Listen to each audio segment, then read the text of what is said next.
At the annual picnic, my relatives voted, no more invites for the Moocher.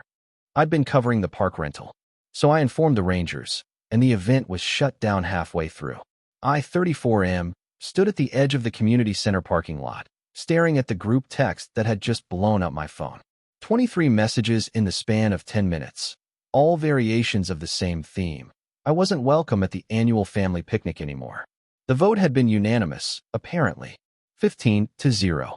I was officially labeled the Moocher, the freeloader, the one who contributed nothing while enjoying everything. The irony burned through my chest like acid.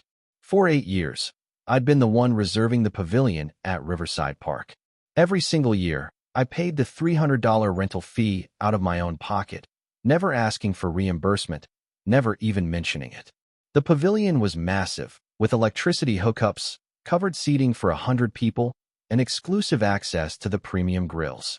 Without that reservation, made months in advance, there would be no annual picnic. The park didn't allow large gatherings without a paid permit, and rangers actively patrolled during summer weekends, shutting down unauthorized events. But nobody knew I was the one paying. They all assumed Uncle Rick handled it, since he was the self-appointed family organizer who sent out the invitations and coordinated the potluck assignments. Rick loved the attention, loved playing patriarch even though Dad had passed 3 years ago, and Rick was only the eldest by virtue of being born 11 months before my father. I'd never corrected anyone's assumption because it seemed petty to need recognition for helping family. That restraint felt monumentally stupid now. The messages kept coming.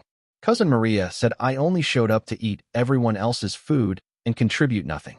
Aunt Linda agreed, adding that I hadn't brought a dish worth eating in years. Uncle Rick chimed in with a long paragraph about family values and pulling your own weight, about how they'd all discussed it and decided the picnic would be better without people who took advantage of others' generosity. My younger cousin Jesse, who I'd helped move twice and loaned $1,500 that he never repaid, sent a thumbs-up emoji to Rick's message. I sat in my car and read through every message twice. Not once did anyone defend me. Not my own mother, who'd apparently abstained from voting but hadn't spoken against the motion. Not my sister, who sent a brief message saying she understood both sides and hoped I wouldn't take it personally. The cruelty wasn't in the decision itself, but in the casual certainty that I deserved it, that I'd been judged and found wanting by people who had no idea what I actually contributed. My phone rang. It was my mother. I let it go to voicemail, then listened to her halting explanation about how she didn't want to cause problems, how maybe it was best if I sat this year out, how things might blow over by next summer. Her tone suggested she believed what they were saying, or at least believed it enough not to fight for me. Something cold settled in my stomach. Not anger exactly, though that was certainly present. More like clarity. These people didn't value me. They valued what I provided when they knew about it. But I was otherwise invisible, easily discarded, presumed to be a burden rather than a contributor. 8 years of quietly making things work, and this was the thanks. I opened my email and found the confirmation from the Parks Department. Reservation for Pavilion A at Riverside Park, June 15th, 2 to 8 p.m., registered under my name, paid in full. I'd made the reservation in January, like always, securing the best spot before anyone else could claim it. The picnic was in 4 days. I forwarded the email to my personal folder, then opened the Parks Department website and navigated to the reservation management system. There was an option to cancel, with a full refund available if done more than 72 hours in advance. My cursor hovered over the button. This would be nuclear. This would burn bridges that couldn't be rebuilt. But then again, they'd already decided I wasn't worth keeping around. I didn't cancel. Not yet. Instead, I called the Parks Department directly and spoke with a ranger named Stevens. I explained that I'd made a reservation, but there might be people attempting to use the pavilion without authorization. He assured me that rangers would be monitoring the area, and anyone without proper documentation would be asked to leave. I thanked him and hung up. Then I canceled the reservation and requested my refund. The next 3 days passed slowly. Nobody messaged me except my sister, who sent a brief text asking if I was okay. I told her I was fine, just busy with work. She didn't push. The group chat continued planning the picnic with enthusiastic detail. Uncle Rick posted updates about his famous ribs. Aunt Linda coordinated who was bringing what. Maria created a shared playlist. Jesse bragged about the beer selection he was bringing. Nobody mentioned the pavilion reservation specifically because they all assumed it was handled the way it was always handled, by someone else, requiring nothing from them but showing up. June 15th arrived hot and cloudless. Perfect picnic weather. I spent the morning at the gym, then came home and did yard work, checking my phone periodically. The group chat showed photos starting around noon. They'd arrived early to set up, claiming their usual spot at Pavilion A. My phone rang at 1:30.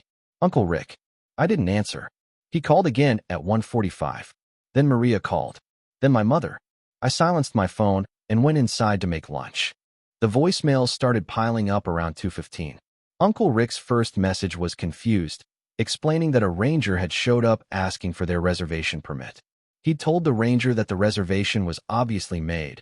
They'd been using this pavilion for years, but the ranger was being difficult. Could I help straighten this out? Did I maybe have paperwork from when we'd done this before? His second message, 10 minutes later, was more urgent. The ranger was insisting they had no valid reservation. The system showed Pavilion A had been reserved, but then canceled 3 days ago. They needed to vacate immediately, or there would be citations. Could I call him back right away? This was important. The whole family was here. Maria's message was panicked. They were being kicked out. The ranger was threatening to fine them for unauthorized use of park facilities.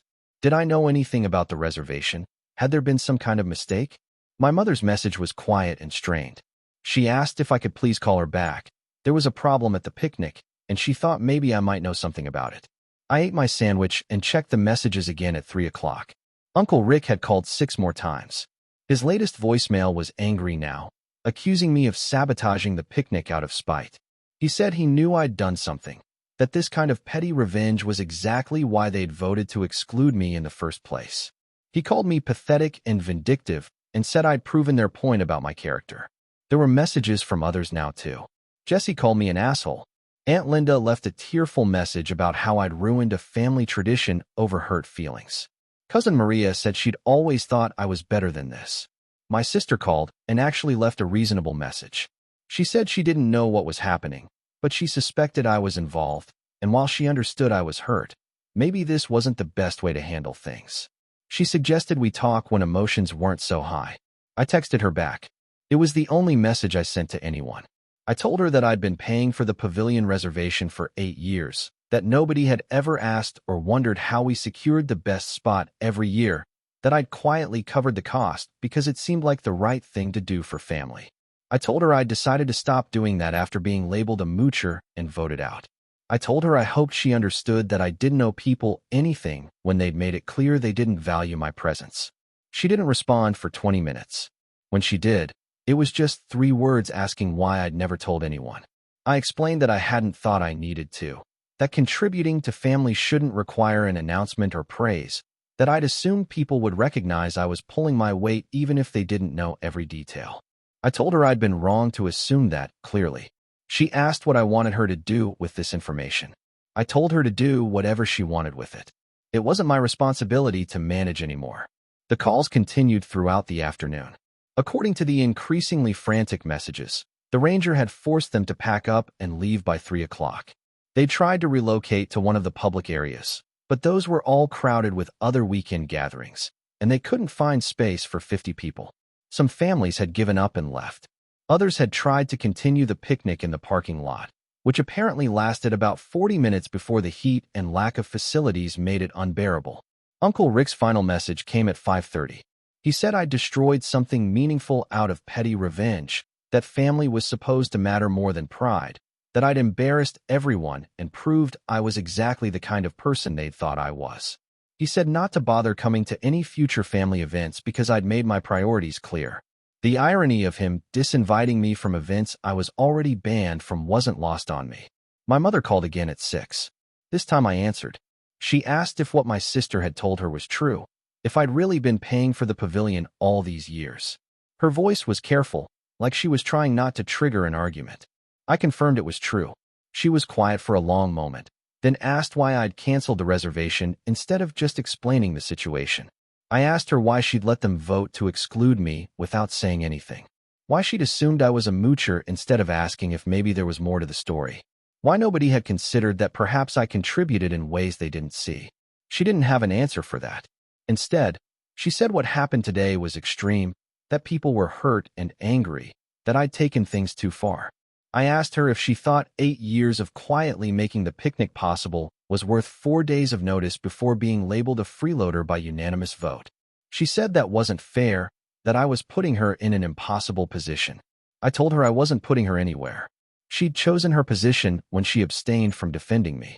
I told her I loved her, but I was done pretending that being family meant I had to accept disrespect without consequence. She cried a little, then asked me to apologize to everyone so things could go back to normal. I asked what normal she meant.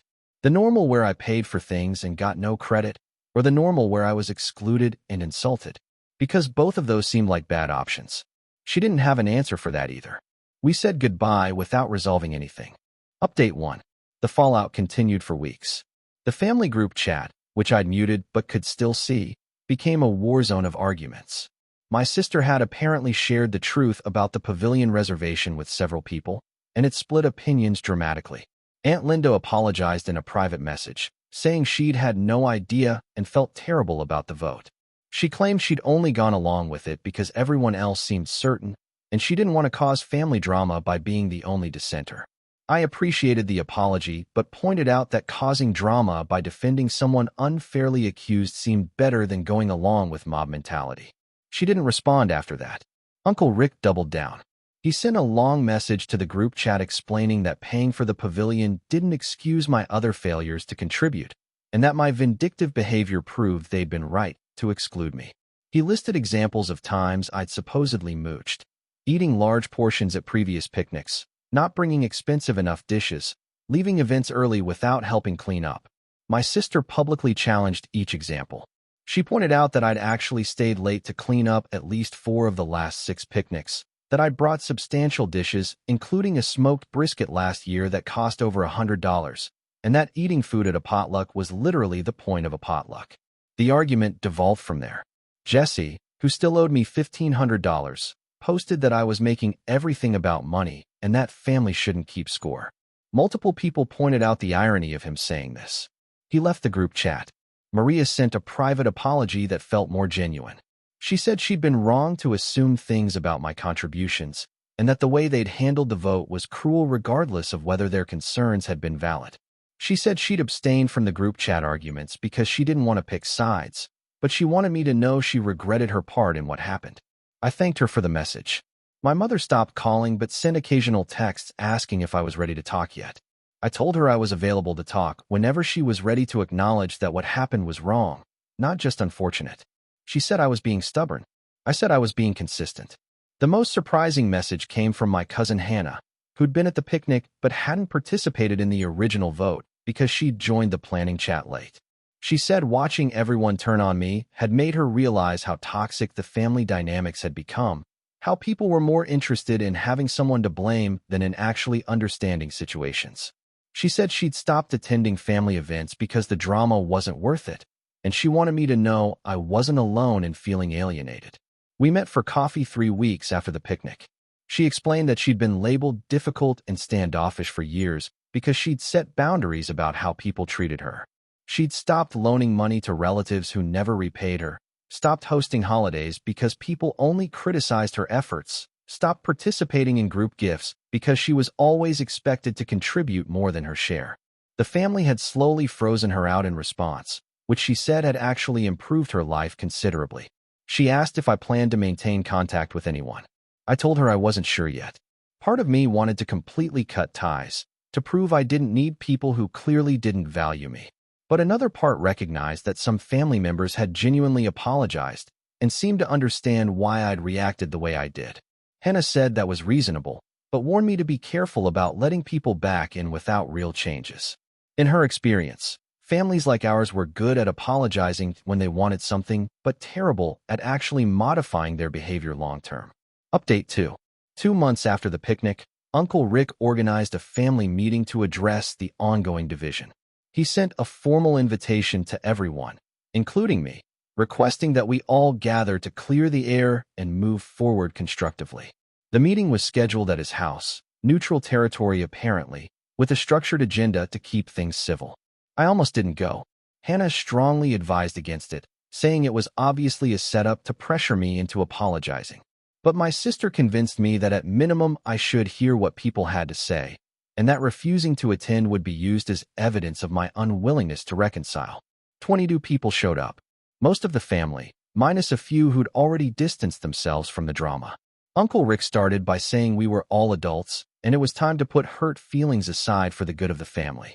He suggested we go around the room and each share our perspective so everyone could understand all sides. The first few people spoke carefully, mostly saying they'd been confused by everything that happened and just wanted peace. Then Aunt Linda spoke and actually defended me, explaining that I'd been treated unfairly and that the family owed me an apology. Uncle Rick looked uncomfortable but thanked her for sharing. When it was my turn, I kept it simple. I explained that I'd contributed significantly to family events for years in ways nobody noticed or acknowledged, that being labeled a moocher had been both factually wrong and deeply hurtful, and that I'd chosen to stop enabling events where I wasn't wanted.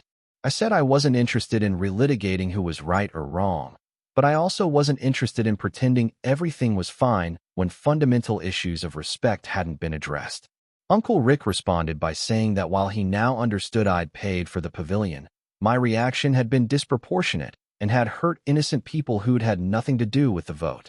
He said destroying the picnic had been cruel and that before any reconciliation could happen, I needed to acknowledge that. I asked him if he'd acknowledged that organizing a vote to exclude me without bothering to verify the accusations was cruel.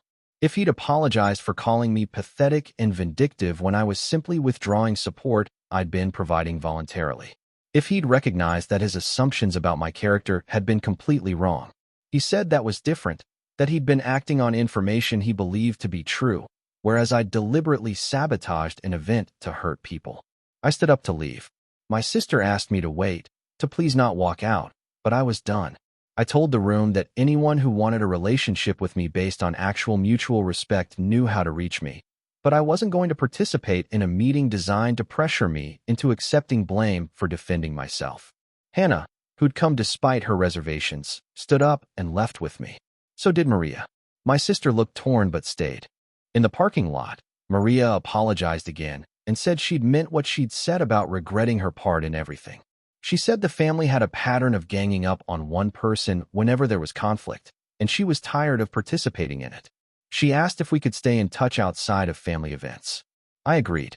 We'd been close as kids, and I missed that relationship. Hannah said she was proud of me for walking out, that staying would have just given them ammunition to twist things further. She was right. I learned later that after we left, Uncle Rick had characterized my departure as proof of my unwillingness to take responsibility, and several people had agreed with him. Update 3. It's been 6 months since the picnic.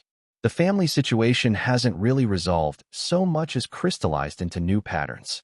I maintain contact with my sister, Maria, and Hannah.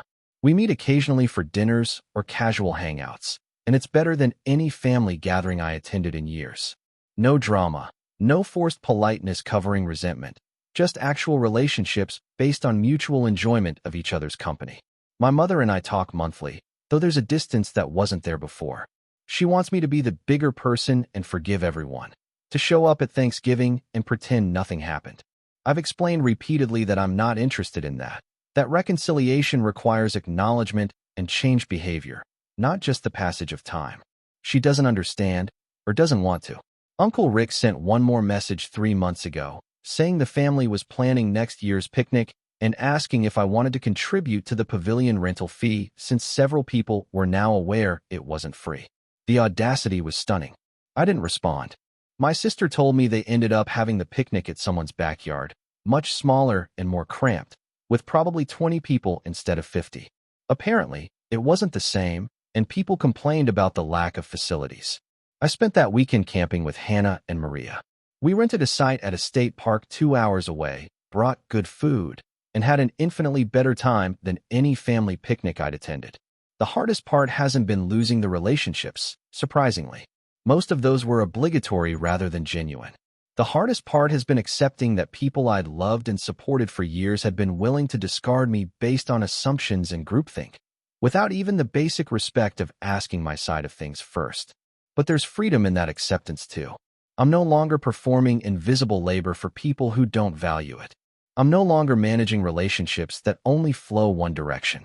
I'm no longer making myself smaller to avoid conflict with people who had no problem creating conflict about me. Hannah was right about families like ours. Some people apologized, but behaviors haven't changed. The same dynamics that led to me being scapegoated are still in play, just with different targets. Maria mentioned that Jesse has become the new problem family member because he keeps asking for money, and people are starting to organize about how to handle him. The pattern continues. I don't regret what I did. Sometimes people need consequences to understand that their actions matter. The picnic shutdown wasn't about revenge as much as it was about refusing to subsidize my own disrespect. They voted me out, so I stopped providing what I'd been providing. That's not vindictive. That's just logical. Would I do it differently if I could go back? Maybe I would have explained things before canceling the reservation, given them a chance to understand and apologize. But honestly, I doubt it would have changed anything. People who are willing to exclude you without verification aren't typically people who respond well to being told they're wrong. The few relationships worth saving survived. The rest revealed themselves to be exactly as shallow as that vote suggested. And now I know better than to invest in people who see me as disposable. My family doesn't understand why I'm happier now with less contact. They think I'm holding a grudge, nursing hurt feelings, being difficult. They don't understand that I'm simply done accepting less than I deserve from people who claim to love me. Maybe someday they'll figure it out. Or maybe they won't. Either way, it's no longer my problem to solve. If you'd like to see more stories like this, a gentle tap on the subscribe button would mean the world to us.